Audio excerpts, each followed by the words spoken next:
로마서 1장 16절 17절 우리 함께 같이 보도록 하겠습니다. 우리 16절 같이 봅니다. 내가 복음을 부끄러워하지 아니하노니 이 복음은 모든 믿는 자에게 구원을 주시는 하나님의 능력이 됨이라. 먼저는 유대인에게요 그리고 헬라인에게로다.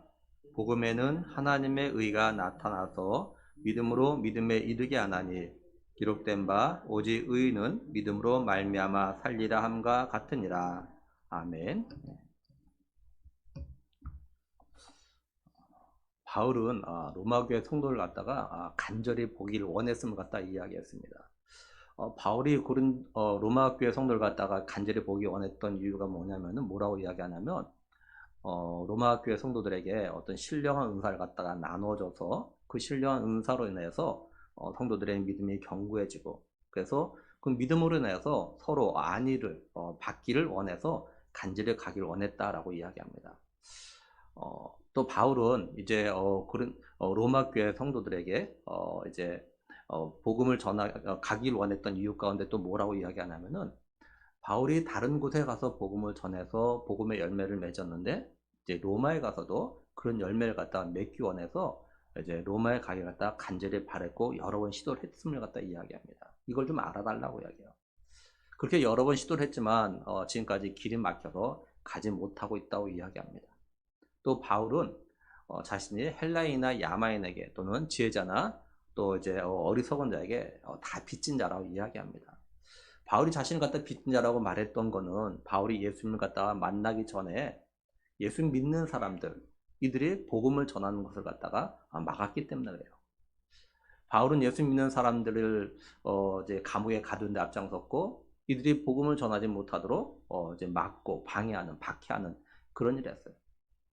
바울은 만약에 자신이 예수 믿는 사람들이 복음을 전하도록 막지만 않았다면 복음이 더 많은 지역에 더 많은 사람들에게 전해져 가지고 그곳에서 복음의 열매, 구원의 열매가 많이 맺혔을 텐데, 자신이 막고 방해함으로 인해서 더 많은 지역에 더 많은 사람이 복음을 듣지 못함에 대해서 이제 자신이 빚진 자라 좀 이렇게 이야기했던 거죠.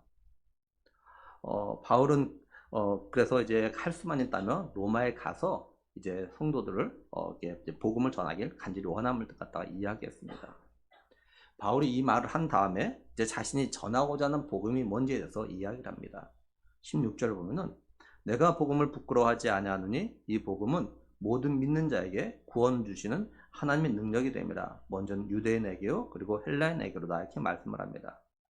먼저 바울은 복음에 대한 자신의 마음을 갖다가 이야기합니다. 바울은 복음을 갖다가 자신은 부끄러워하지 않는다 이렇게 이야기해요. 바울이 부끄러워하지 않는 복음은 하나님께서 여러 선지자를 통해 가지고 예수 그리스도에 대해서 미리 약속하신 겁니다. 예수 그리스도가 어떤 분이냐면은 육신으로는 다윗을 통해서 나셨고 성결의 영으로는 죽은 자 가운데서 다시 부활하심으로 인하여서 하나님의 아들로 선포되신 그런 분이에요.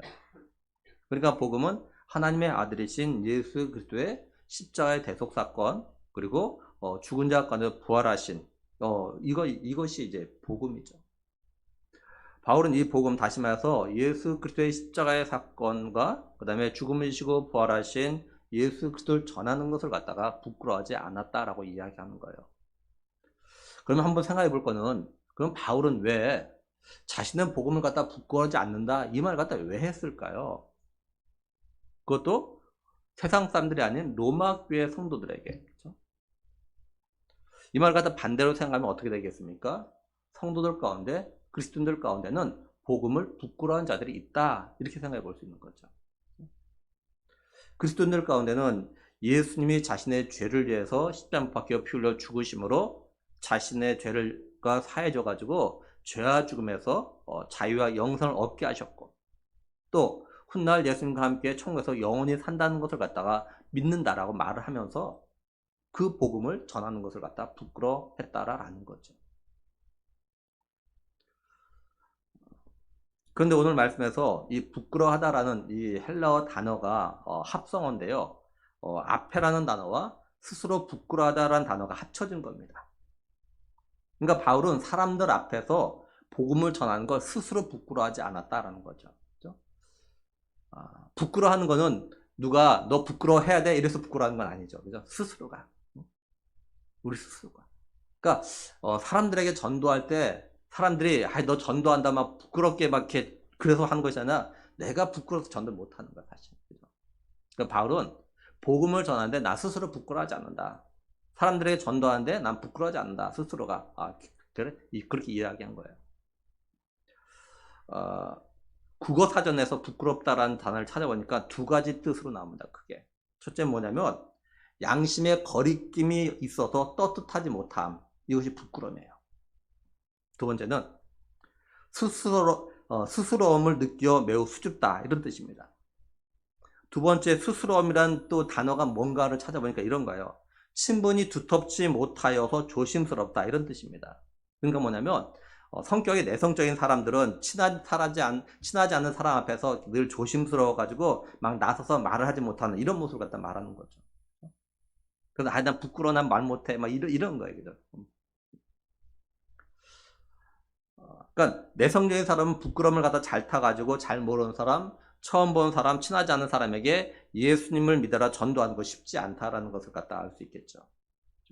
반면에 좀 외향적인 사람은 내성적인 사람에 비해서 좀 더 낯선 사람, 잘 모르는 사람, 친하지 않은 사람에게도 좀 더 이렇게 전도를 좀 잘할 수 있는 이런 것이 있을 수는 있겠죠. 그럼 바울은 자신은 복음을 갖다 부끄러워하지 않는다는 말을 갖다 어떤 의미로 말했을까요? 바울이 복음을 갖다 부끄러워하지 않는다는 게 나는 외향적이어가지고 나는 모르는 사람에게 처음 본 사람에게도 막 전도할 수 있어 이 말을 갖다 하는 건 아닐 거예요. 바울은 자신이 복음을 갖다 부끄러워하지 않는다는 건 복음을 전함에 있어 양심의 거리낌이 없다라는 이런 의미를 갖다 가지고 이야기하는 거겠죠.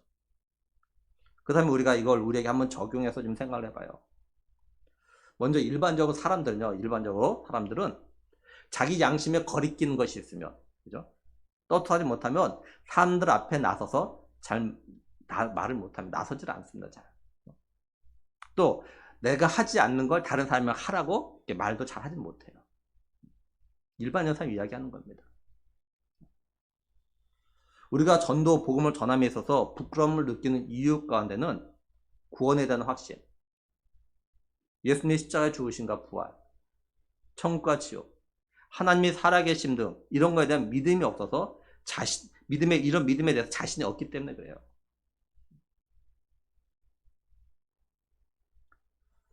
우리 자신들이 구원의 확신이 없기에, 예수님의 십자가에 죽으신가 부활에 대한 믿음이 없기에, 천국과 지옥이 있다는 것 갖다 믿지 않기에, 하나님의 살아계심에 대해서 의심하기 때문에 이걸 다른 사람들에게 말하는 게 자신의 양심에 거리껴서 떳떳하게 말을 못하는 거죠. 내가 확신이 없으니까 사실 말을 못하는 거야. 전도 못하는 거야. 사실은. 부끄러운 거야. 이게. 우리는 이런 것이 있어. 사람들은. 내가 믿는 거는 내 양심에 거리끼지 않냐고 당당하게 주장합니다. 그죠? 내가 믿는 거는. 내가 알고 있는 거야. 그래서 심지어는 내가 믿고 있고 알고 있는 것을 갖다가 의심한 사람에게는 그 논쟁을 통해서도 관철시키려는 그런 모습들이 사실 우리 가운데 있습니다. 바울은 복음, 그러니까 예수 그리스도의 십자가의 대속 사건과 예수 그리스도께서 죽은 자 가운데 부활하신 이걸 갖다가 확실하게 믿기 때문에 복음을 전하는데 양심에 거리낌이 없고 부끄러워하지 않았던 거예요. 로마인들이 예수 그리스도에 대해서 어떻게 생각하는가는 바울에게는 전혀 관심이 없어요. 바울은 예수 그리스도 어떤 분인지 알기 때문에 또한 믿기 때문에 복음을 전하는데 부끄럽게 생각하지 않았던 겁니다. 시편 40편 9절 10절 보면요. 다윗이요. 의의 기쁜 소식을 많은 회중 가운데 전했다 이렇게 이야기합니다. 다윗은 너무 기쁜 소식이어가지고 자기의 입술에 닫고 있을 수가 없었다고 이야기해요. 우리도 그렇잖아요. 너무 기쁘면은 너무 좋은 일 있으면은 입을 꼭 다물고 있을 수가 없어요. 막 만에서 막 말하고 싶어가지고 안 달라는 거죠. 그렇죠? 다윗이 그랬대요. 의의 기쁜 소식을 내가 입 다물고 가만히 있을 수가 없었다. 그렇죠? 그럼 막 전할 수밖에 없었다. 주의 구원과 공의와 성실하심을 내 마음속에 가만히 묻어둘 수가 없어가지고 많은 회중 앞에서 선포했다. 다윗은 이렇게 이야기합니다. 이처럼 하나님의 구원하심, 복음의 능력, 하나님의 의를 갖다가 경험한 사람은 가만히 있을 수가 없는 거예요. 자신이 경험한 기쁨을 혼자 감추고 있을 수가 없어서 견딜 수가 없어. 전하지 않으면 견딜 수가 없는 것. 이런 것이 있어요. 그죠? 그래서 부끄러워하지 않고 많은 사람들에게 복음을 전하는 거예요. 예수님이 이런 말씀하셨습니다. 누구든지 이 음란 세대 가운데서 나와 내 말을, 예수님과 예수님께 하셨던 말씀들 모든 것들을 갖다가 사람들의 말하는 걸 갖다 부끄러워한다면 나도 훗날 하나님의 영광으로 천사들과 함께 올 때 그 사람 부끄러워하겠다. 이렇게 말씀하셔요. 우리 한번 이렇게 입장을 좀 바꿔놓고 한번 생각해보죠. 뭐냐면 내가 이렇게 누군가에 막 도움을 줬어요. 또 그 사람이 많은 빚을 졌는데 갚지 못해서 내가 다 갚아줬어요. 근데 이 사람이 다른 사람들에게 나에 대해서, 내가 한 일에 대해서 막 자랑은 하지 못할 망정, 나에 대해서, 내가 한 일에 대해서 막 부끄러워하는 거예요. 부끄러워. 창피해. 그러면 기분이 어떨까요? 별로 기분이 안 좋겠죠. 그러니까 예수님이 그러시는 거예요. 내가 너희들로 해서 한 게 있는데 그걸 갖다 너희들 부끄러워해? 그럼 나도 너희 부끄러워할게. 이렇게 말씀하시는 거예요. 그러니까 오늘 우리들이 부끄러워해야 되는 건 복음이 아닙니다. 우리가 예수 그리스도를 갖다가 전하는 걸 부끄러워하면 안 돼요.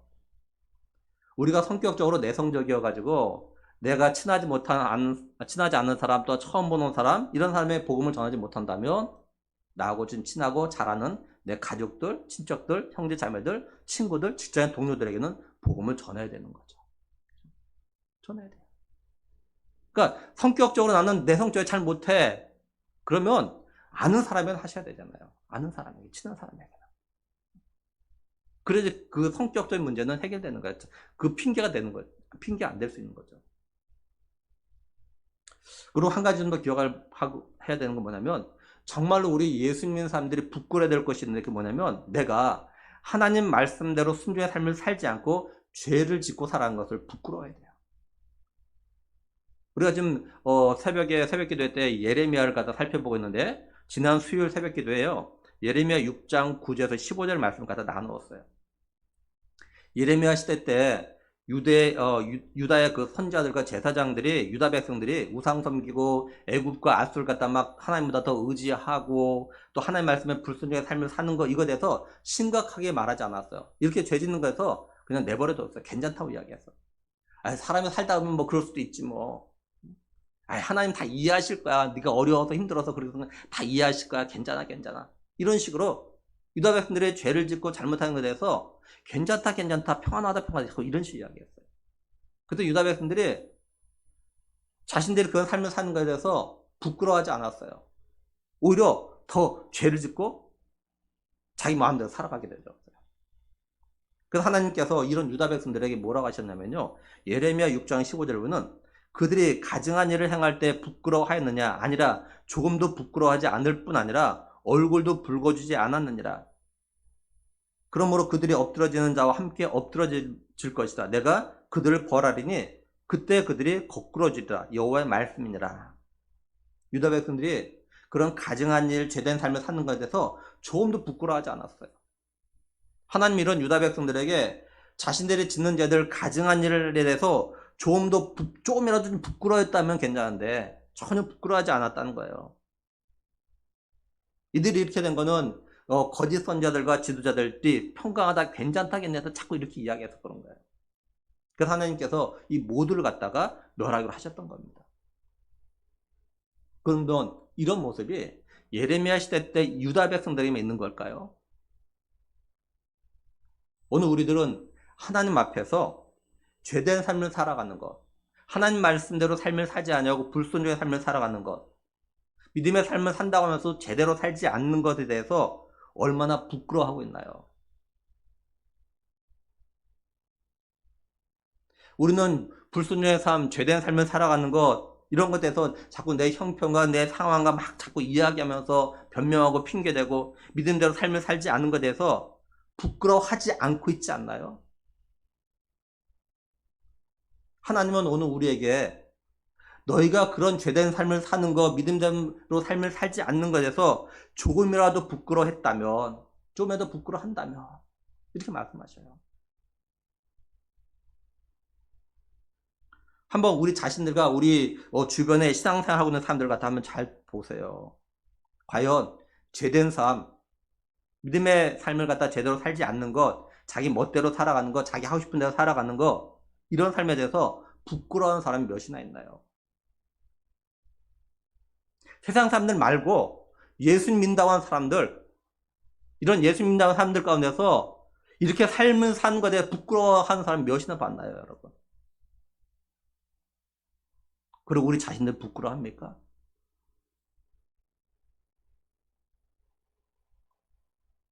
오늘 우리를 포함해가지고 교회 다닌다고 하는 대다수의 사람들이 죄된 삶을 살고 말씀의 순종의 삶을 살지 않고 믿음의 삶을 제대로 살지 않으면서도 부끄러워하지 않는데 그 이유가 뭐냐?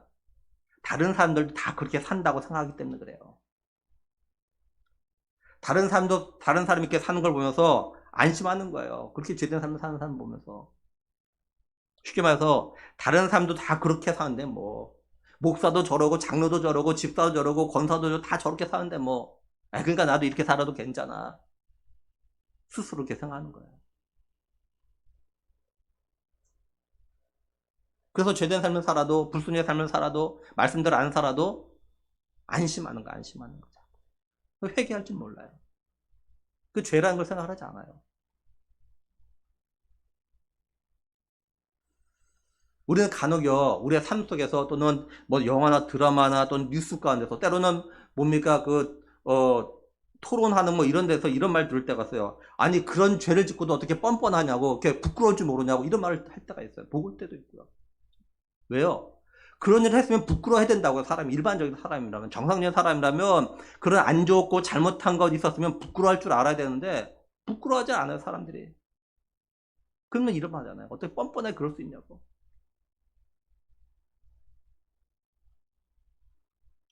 오늘 우리가 그럴 수도 있어요. 하나님 앞에서. 하나님 우리한테 그렇게 말씀하실 수가 있어요. 너 어떻게 뻔뻔하냐 너 그렇게. 너 이렇게 잘못하면서 왜 부끄러울 줄 모르냐 이렇게 말씀하시겠죠. 그렇죠? 오늘 이 예배자에 나와 있는 오늘 우리만이라도 우리가 정말 부족하고 연약해서 죄를 지을 때 내가 믿는 삶을 살지 못할 때 좀 부끄러워할 줄 아는 사람 그리고 그거에 대해서 회개할 줄 아는 사람이 되었으면 정말 좋겠어요. 이제 바울은 자신이 복음을 갖다 부끄러워진 이유를 또 이야기합니다. 16절 다시 보면 내가 복음을 부끄러워하지 아니하노니 이 복음은 모든 믿는 자에게 구원을 주신 하나님의 능력이 됨이라. 먼저는 유대인에게요 그리고 헬라인에게로다 이렇게 말씀합니다. 바울은 복음은 모든 믿는 자에게 구원을 주신 하나님의 능력이다 이렇게 말씀합니다. 바울은 이걸 갖다 믿고 있고 알고 있기 때문에 복음을 부끄러워하지 않았던 거예요. 그럼 바울은 어떻게 복음의 능력을 갖다가 믿게 되었을까요? 그건 바울이 복음의 능력을 갖다 체험했기 때문에 그래요. 바울은 하나님께서 여러 선자를 통해서 미리 약속하신 예수 그리스도를 갖다가 만났기 때문에 그래요. 육신으로 다윗의 혈통으로 나셨고 성결의 영으로는 죽은 자 가운데서 부활하심으로 하나님의 아들이라고 선포되신 예수 그리스도가 바울을 갖다 만나 주셨기 때문에 그래요. 바울이 예수 믿는 사람을 갖다 잡으러 다메섹으로 갔잖아요. 근데 그곳에서 자신이 박해하던 예수 그리스도 갖다 만났어요. 예수님 만났어요. 바울은 자신이 믿지 않았던 육신으로는 다윗의 혈통으로 오신 예수님이 다메섹에서 나타나셔가지고 성결의 영으로 죽은 자 가운데서 부활하심으로 하나님의 아들로 선포되셨다는 것 갖다가 바울에게 확인시켜 주셨어요. 바울은 이걸 통해서 예수 믿고 그 믿음으로 구원받는 걸 갖다 체험했던 거죠. 그래서 바울은 자신의 영적 아들이며 목회자인 디모데에게 이렇게 이야기하죠. 디모데전서 1장 13절에서 16절 보면 내가 전에는 비방자여 박해자여 폭행자였으나 도리어 궁유를 입은 것은 내가 믿지 아니할 때 알지 못하고 행하였습니다. 우리 주의 은혜가 그리스도 예수 안에 있는 믿음과 사랑과 함께 넘치도록 풍성하였도다. 믿보다 모든 사람이 받을 만한 이 말이요. 그리스도 예수께서 죄인을 구원하시려고 세상에 임하셨다 하였도다. 죄인 중에 내가 괴수니라. 그러나 내가 궁유를 입은 까닭은 예수 그리스도께서 내게 먼저 일체 오래 참으심을 보이사 후에 주를 믿어 영생 얻는 자들에게 본이 되게 하려 하심이라 이렇게 말씀을 해요. 바울은 복음이 다시 말해서 예수 그리스도가 죄인의 괴수인 자신과 같은 사람에게도 완전히 새 사람으로 바꿔주는 능력이 있다는 걸 다 체험했습니다. 이 복음이 모든 사람에게 구원을 주신 하나님의 능력임을 갖다 믿었던 거죠. 자신을 통해서. 그래서 바울은 그 복음을 갖다 부끄러워할 이유가 없었던 거예요. 우리 사람들은 어떠냐면요. 내가 가진 힘, 내가 가진 능력, 이것 가지고 부끄러워하는 사람은 거의 없습니다. 쉽게 말해서 내가 좀 돈이 많은 거 다른 사람보다, 내가 다른 사람보다 좀 더 잘생기고 좀 더 예쁘고, 또는 내가 다른 사람보다 뭐 좋은 직장 다니고 뭐 좋은 학교 다니고 공부 잘하고, 또는 우리 자녀들이 그런 사람이라는 것에서 부끄러워하는 사람 못 봤어요. 아, 부끄러워. 아, 나 좋은 직장 다녀서 부끄러워. 난 좋은 학교 다녀서 부끄러워. 난 좋은 집 살아서 부끄러워. 이런 한 번도 못 봤어요. 자랑하고 싶어서 안다라는 건 봤어도 자기가 다른 사람보다 잘하는 것 때문에 부끄러워하고 창피한 사람 한 번도 못 봤어요.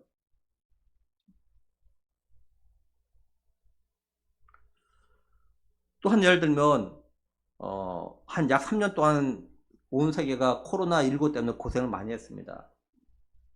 이때 코로나19 백신을 갖다 개발한 회사들은요, 이 백신이 그들의 큰 힘이었어요. 권력이었어요. 이 회사들이 백신을 개발한 것 가지고 부끄러워하는 회사 봤습니까?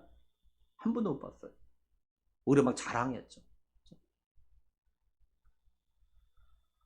그 회사들은 백신을 이용해서 자기네 힘을 자랑했고 과시했어요. 왜요? 그 백신이 코로나19로 인해서 불안해하는 사람들에게 구원과 평안함을 줄 거라고 믿었기 때문에 그런 거죠. 바울도 복음이 모든 사람에게 구원을 주시는 하나님의 능력이라는 것 갖다 자신 체험했기 때문에 복음을 갖다 부끄러워하지 않은 겁니다. 바울은 모든 사람에게 구원을 주시는 하나님의 능력이 이제 먼저는 유대인에게, 그리고 이제 헬라인에게라고 이야기해요. 여기 헬라인은 유대인을 제외한 모든 사람들, 이방인을 갖다 이야기합니다. 그러니까 복음이 전해진 순서가 유대인이 먼저고 그 다음이 이방이라는 거죠. 바울이 이렇게 말한 이유는 아마도 예수님께서 하셨던 그 공생의 사역과 그 말씀 때문에 그렇지 않나 싶습니다. 예수님의 그 공생의 사역을 잘 보면 예수님은 주로 유대인들을 대상으로 해서 사역을 하셨습니다. 그리고 하나나라로 가시면서 제자들에게 성령이 너에게 임하며 너희가 권능을 받고 예루살렘과 온 유다와 사마리아 땅까지 이르러서 증인이 될 거다, 이렇게 말씀하셨죠. 예루살렘부터. 그러니까 복음이 전해지는 순서를 갖다 이렇게 말씀하신 거예요. 그래서 바울도 아마 이렇게 이야기하는 것 같습니다. 그럼 우리가 이걸 우리에게 좀 어떻게 적용해서 생각해 볼 수 있을까요? 우리가 모든 사람에게 구원을 주시는 하나님의 능력되는 복음을 먼저 누구에게 전해야 되느냐? 바로 내 가족, 내 형제 자매, 또는 내 친척, 이렇게 되는 거죠. 근데 우리가 나와 가까운 어떤 가족들, 또 내 혈통관계 있는 사람들에게 복음을 전하고 전도한다는 게 참 생각보다 어렵잖아요. 쉽지가 않지 않습니까? 쉬울 것 같은데 이게 어려워요, 사실. 근데 이건 우리만이 아니라 바울도 그렇게 느꼈던 것 같아요. 로마서 11장 13절 14절에는 내가 이방인인 너에게 말하노라. 내가 이방인의 사도인 만큼 내 직분을 영광스럽게 여기노니 이는 혹 내 권력을 아무쪼록 시기하게 하여 그들 중에 얼마를 구원하게 하려 함이라, 이렇게 말씀을 해요. 바울이 이렇게 말하는 거 보면 그만큼 자신의 권력 친척 형제인 유대인들에게 모든 사람에게 구원을 주시는 하나님의 능력 때문에 그 복음을 전하는 것이 쉽지 않았기 때문에 이렇게 이런 말을 하는 거죠. 그렇죠? 만약에 바울이 자신과 가까운 사람을 전도하는 것이, 그때 복음 전하는 것이 쉬웠다면 이런 말 갖다 하지 않았을 겁니다. 근데 분명한 건 뭐냐면 바울은요, 자신의 권력 친척들에게 복음을 전하기를, 또한 이들이 예수 믿기를 가다 정말 너무나도 간절히 사모했다는 겁니다. 그 바울이 그런 말도 하잖아요. 이들이 예수님만 믿을 수만 있다면 나는 예수 그리스도에게 끊어져서 저주를 받아도 괜찮다, 이렇게까지 이야기했어요. 그 정도로 간절히 자기의 혈육들이, 자기네 형제 자매들이 예수 믿기를 너무나도 간절히 바랬던 거죠. 바울이 이렇게 애쓰는 걸 보면은 우리 가족과 형제 자매들, 어떤 친인척들이 시간이 지나면 저절로 예수 믿게 되는 것이 아니라는 거예요. 근데 시간이 지나면 믿겠지? 아이, 그렇지 않다는 거예요. 그렇죠? 만약에 그렇다면 바울 사도가 이런 말까지 할 필요가 없는 거죠. 내가 그리스도에게 끊어질지라도 이런 말 할 필요가 없는 거죠.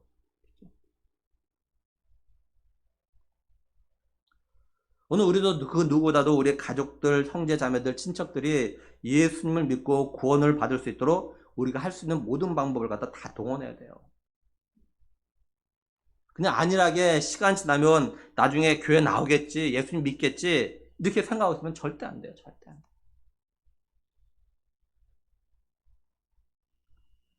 우리도 기도하면서요, 정말 내가 할 수 있는 수고를 다 해야 됩니다. 바울처럼 어쩌면 정말 간절하면 내가 그리스도에게 끊어질지라도 내 가족이, 내 형제가, 그죠? 내 친척이 정말 예수 믿으면 좋겠다. 이런 간절함이 있어야 돼요. 그냥 때가 되면 나오겠지. 아, 이거 정말 아니에요. 이거는 정말 아닙니다. 안 돼, 안 나와요. 때가 되면 저절로 안 나옵니다. 만약에 저절로 나온다면 예수님께서 제자들에게 너희가 성령 너희에게 임하면 권능 받아서 예루살렘부터 사마리 땅까지 증인되 하실 이유가 없는 거예요. 바울이 그렇게 목숨을 걸면서 박해받으면서 복음 전하 갈 이유가 없는 거예요. 선교사들이 복음을 전할 이유가 없는 거예요, 지금요. 절대 때야 된다 저절로 믿지 않습니다. 그럼 복음이 왜 하나님의 능력일까요? 17절 보면 복음에는 하나님의 의가 나타나서 믿음으로 믿음에 이르게 하나니 기록된 바 오직 의는 믿음으로 말미암아 살리라 함과 같으니라 이렇게 말씀합니다. 복음이 하나님의 능력인 이유가 뭐냐면 복음에는 하나님의 의가 나타났기 때문에 그래요. 그럼 하나님의 의가 뭘까요? 여기 의라고 해석된 그 헬라어 단어를 갖다가 헬라어 사전에서 찾아보면은 이렇게 정의되어져 있어요. 기독교인의 칭의, 하나님이 받으실 만한 조건 이렇게 되어져 있습니다. 그래서 하나님의 의라는 이 표현은 율법의 관점에서 죄인인 인간을 갖다가 의롭다고 선언하시려는 하나님의 계획과 그런 같은 의미예요. 또 하나님께서 죄를 지은 자들이 마땅히 받아야 될 형벌을 갖다가 면제하려고 은혜를 베푸시는 이런 계획과 같은 말이기도 합니다. 이게 하나님의 의는요, 우리 인간이 자신의 행위로 의롭게 되려는 것하고는 다릅니다. 사람들은 율법에 순종하면 의롭게 되려고 하지만 하나님께서는 믿음을 통해서 의롭게 하시려고 합니다. 이것이 하나님의 계획이에요. 하나님의 계획은 우리 사람의 행함으로 의롭게 되는 것이 하나님의 계획이 아닙니다. 믿음으로. 바울은요, 인간이 자기의 행위로 의롭게 될 수 없다는 사실, 그리고 하나님의 계획, 다시 말해서 오직 믿음으로만 의롭게 된다는 걸 갖다가 지금 말하고 있는 겁니다.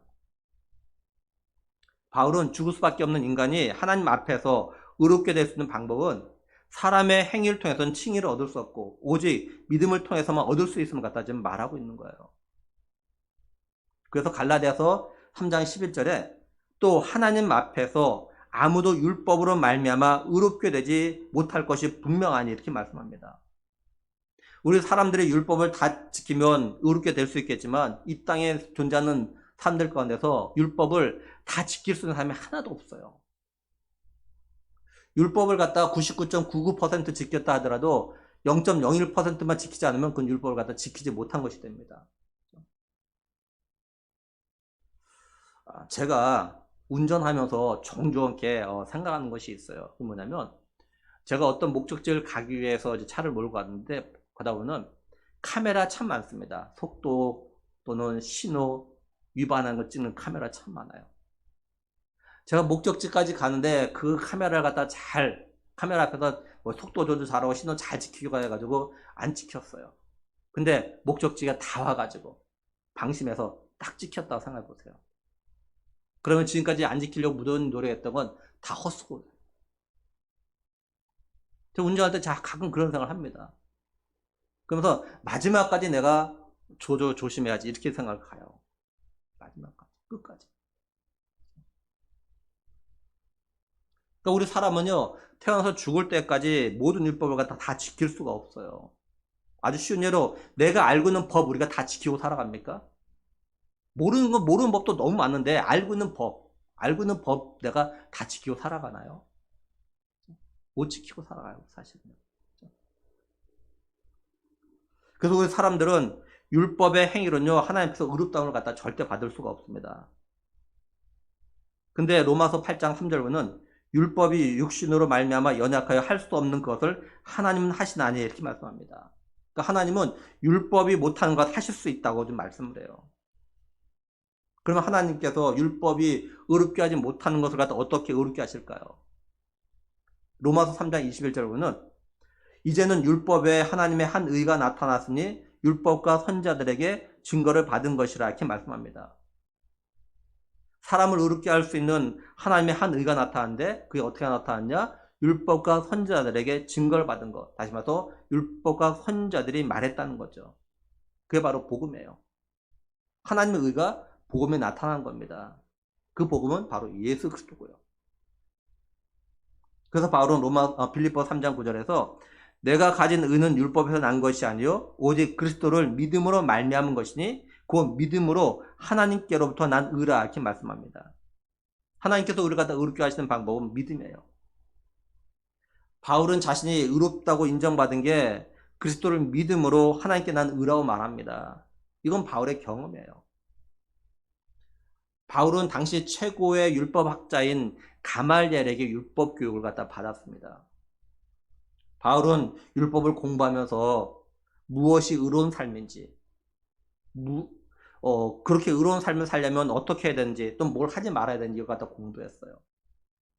바울은 그 많은 율법을 갖다 공부했지만 그 율법이 자신을 갖다가 의롭게 하지 못한다는 것을 갖다가 절실히 깨달습니다. 왜냐하면 바울은 율법을 공부하면 공부할수록 자신의 죄가 더 드러나고 있다는 걸 다 아는 거예요. 쉽게 말해서 우리가 법을 모를 때는요, 내가 잘못해도 그것이 죄고 잘못이고 모릅니다. 근데 법을 알게 되면 이것이 잘못이었구나 이걸 다 알게 되어져요. 그러니까 바울이 율법을 공부하면 공부할수록 연구하면 연구할수록 자신의 죄만 자꾸 드러나는 거예요. 이것도 죄고 이것도 죄고 이것도 잘못 자꾸 드러나는 거예요. 몰랐는데 이제는. 그러니까 바울은 율법의 행위로는 의롭다함을 받을 수 없다는 걸 누구보다 잘 아는 사람입니다. 바울은 이런 삶을 살다가 다메섹에서 예수님을 갖다 만난 거예요. 그래서 자신을 의롭게 하시는 하나님의 의를 갖다가 선물로 받았어요. 그래서 바울은 자신의 의는 율법에서 난 것이 아니다. 예수 그리스도를 믿음으로 하나님께부터 난 의다 이렇게 고백을 한 겁니다. 로마서 5장 1절 보면 그러므로 우리가 믿음으로 의롭다 하심을 받았으니 이렇게 말씀합니다. 그리고 오늘 말씀 16절에서 모든 믿는 자에게 구원을 주시는 하나님의 능력이다. 17절에 믿음으로 믿음에 이르게 하나니 믿음을 강조합니다. 믿음. 그래서 바울은 자신이 여기에 바울의 서신서를 보면은 그 편지를 보내는 그 교회 성도를 위해서 감사하면서 기도한 이유 가운데 하나가 뭐냐면 믿음 때문에 갖다 계속 강조했던 거예요. 믿음 때문에 하나님께 감사한다. 우리가 하나님의 의, 하나님의 구원의 능력은 믿으면 받는 겁니다. 우리가 하나님의 의, 구원을 주신 하나님의 능력을 믿으면 그 믿음이 더욱 자라가지고 완전한 믿음으로 성장을 해요. 우리는 이런 믿음도 하나님의 은혜라는 걸 갖다 또 알고 있죠. 에베소서 2장 8절에 너희는 그 은혜에 의하여 믿음으로 구원을 받았으니 이렇게 말씀합니다. 우리는 하나님의 은혜로 인해서 믿을 수 있는 믿음이 생겼고 그래서 우리가 구원을 받았어요. 우리는 하나님께서 우리에게 예수님을 갖다 믿을 수 있는 은혜 주심에 대해서 감사해야 되죠. 그리고 하나님께서 나를 향하여 의롭게 하신 그 은혜에 대해서 감사하면서 그 하나님을 찬양하며 자랑해야 됩니다. 이게 우리가 복음을 갖다가 부끄러워하지 않는 거죠. 그러면 하나님의 은혜로 말미암아 구원받은 우리들이, 그죠? 의롭다함을 받은 우리들이, 그죠? 이제 구원의 능력을 경험한 우리 성도들이 믿음에서 믿음으로 이르기 위해서 어떤 삶을 살아야 할까라는 겁니다. 17절 마지막을 다시 보면은 기록된 바 오직 의인은 믿음으로 말미암아 살리라 함과 같으니라 이렇게 말씀을 해요. 여기 의인은 믿음으로 말미암아 살리라 이 말은요 하박국 선자가 처음으로 들었고 처음으로 이야기한 겁니다. 하박국 선자가 하나님의 백성들의 그 삶을 보면서 하나님 앞에 막 항의하듯이 이야기해요. 하나님의 백성 이스라엘 백성들이 잘못해서 하나님께서 이방의 나라를 갖다가 들어서 징계하십니다.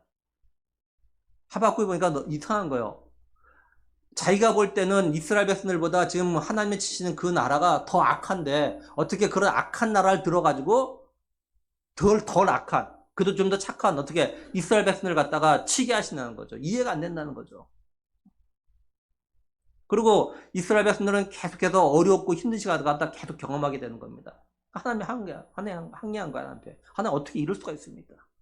이때 하나님께서 하신 말씀이 이거예요. 오직 의는 믿음으로 말미암아 살리라.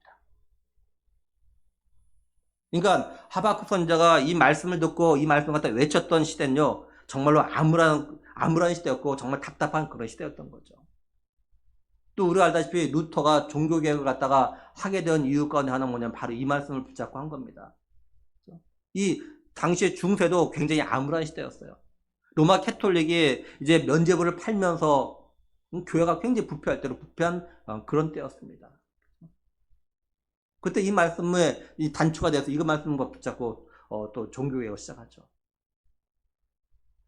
그리고 지금 우리가 살고 있는 이 시대는 또 마찬가지죠. 점점 영적으로 침체되고 암울한 시대입니다. 이런 시대 가운데서 하나님의 의로 말미암아 의롭게 된 우리 그리스도인들이 어떻게 살아야 되냐? 바로 이런 시대에 믿음으로 살아야 된다라고 말씀하고 있는 거예요.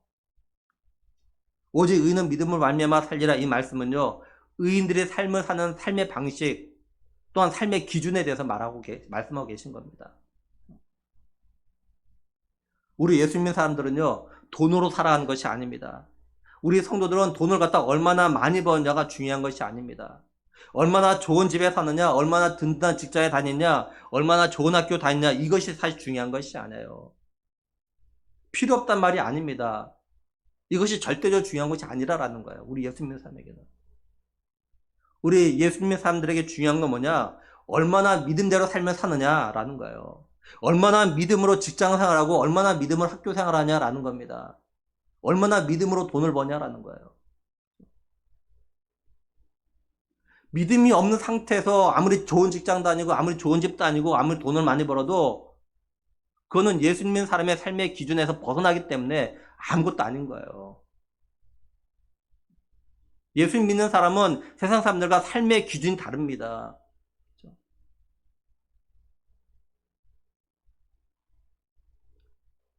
히브리서 11장 1절 2절 보면 믿음은 바라는 것들의 실상이요 보이지 않는 것들의 증거니 선진들이 이로써 증거를 얻었느니라 이렇게 말씀을 하죠. 믿음은 바라고 기대하는 겁니다. 우리가 누굴 바라보고 누구에 기대하냐 바로 하나님이죠. 그래서 우리의 믿음의 시작은요 하나님부터 시작되는 겁니다. 히브리서 11장 6절 보면 믿음이 없이는 하나님을 기쁘시게 하지 못하나니 하나님께 나아간 자는 반드시 그가 계신 것과 또한 그가 자기를 찾는 자들에게 상 주시는 이심을 믿어야 할지니라 분명히 말씀하죠. 그러니까 하나님의 계신 걸 믿는 게 믿음입니다. 그리고 하나님은 자기를 찾는 자들에게 상 주신다는 걸 믿는 것이 믿음이에요. 우리 인생의 전환점은요 믿음으로 하나님을 바라볼 때 달라집니다. 우리가 의인이 된 게 믿음으로 되었고 또 그 믿음은 하나님의 선물이기 때문에요 우리가 하나님을 바라볼 때 우리 인생이 달라지는 거예요. 우리가 믿음으로 산다는 것은 우리가 하나님을 바라보면서 살아가는 겁니다. 내 삶이 어떤 환경에 있어도 어떤 어려움 가운데 있어도 어떤 형편에 있어도 어떤 조건을 가지고 있어도 전능하신 하나님을 바라보며 살아가는 것이 바로 믿음의 삶인 거예요. 그 하나님이 우리가 믿음으로 바라는 대로 역사하실 걸 기대하면서 사는 것이 바로 믿음의 삶을 살아가는 겁니다. 우리가 이런 삶을 살 때 하나님께서 바로 우리의 믿음을 보시고 우리의 죄의 문제를 갖다 해결해 주셨듯이 우리의 모든 문제를 갖다 해결해 주시고 우리의 육체의 연약함도 치료해 주시고 우리의 장래도 책임져 주시는 겁니다. 그러므로 어떤 상황 가운데도 지금까지 한 번도 실망시킨 적 없으신 그 하나님을 믿음으로 바라보면서 살아가는 우리 모두가 되기를 주님의 이름으로 축복합니다. 이제 말씀을 정리합니다. 바울은요 복음을 갖다 부끄러워하지 않았다고 이야기합니다. 왜냐하면 바울은 복음의 능력을 갖다 알았기 때문에 그래요.